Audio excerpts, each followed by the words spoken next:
సినిమాను గురించి ఏం చెప్పాలి?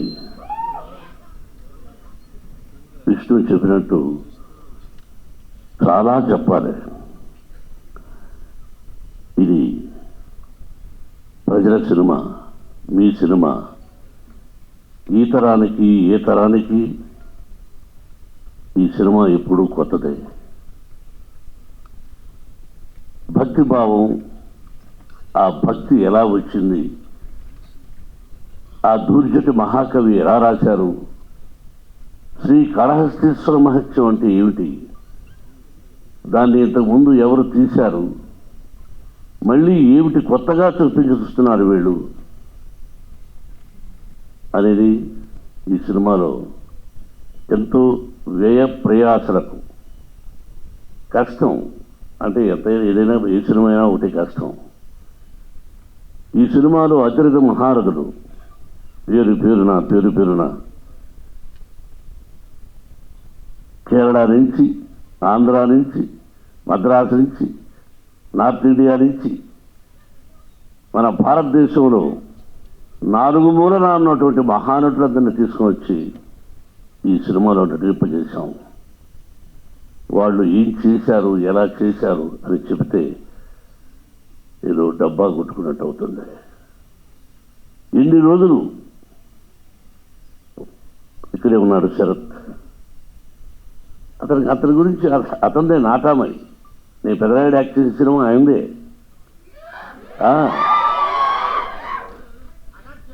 ఆయన ఒక రాజ్యసభ సభ్యుడుగా ఉన్నారు. ఆయనకు ఒక పార్టీ అధినేతగా ఉన్నారు. ఈరోజుకి ఏ పాత్రనైనా అవలీలగా పోషించగలిగినటువంటి మంచి నటుడు నాకు సోదరుడు. అలాగే పేరున ప్రతి ఒక్కరూ అత్యద్భుతంగా చేశారు. ప్రజలు చెప్పాలి, మీరు చెప్పాలి. ఈ టీజర్ చూసిన వెంటనే ఇది ఓన్లీ భక్తి చిత్రమే కాదు, అన్ని రకాల విష్ణుబాబు చెప్పినట్టుగా ఒక చరిత్ర, భగవంతుడు, పరమేశ్వరుడు. అంతే. ఒక పద్యం ఉంది, ఎవ్వని చేజనించు జగమెవ్వని లోపల నుండు లీనమై ఎవ్వని ఎందుడెందు పరమేశ్వరుడెవ్వడు, మూల కారణం వెవ్వడు, అనాది మధ్యలయుడెవ్వడు, సర్వము ఖాళీ అయిన వాడెవ్వడు, అట్టి వారిని ఈశ్వరుని శరణము వీడగన్. అంటే అక్షరం ఎక్కడైనా అక్షర దోషాలు ఉండొచ్చేమో. ఇప్పుడు పెద్దవాళ్ళ శిక్షణ చదువుకున్నాం. మనందరికీ పరమేశ్వరుడే, బ్రహ్మ విష్ణు మహేశ్వరుడు ఎలాగో పరమేశ్వరుడే అంతా.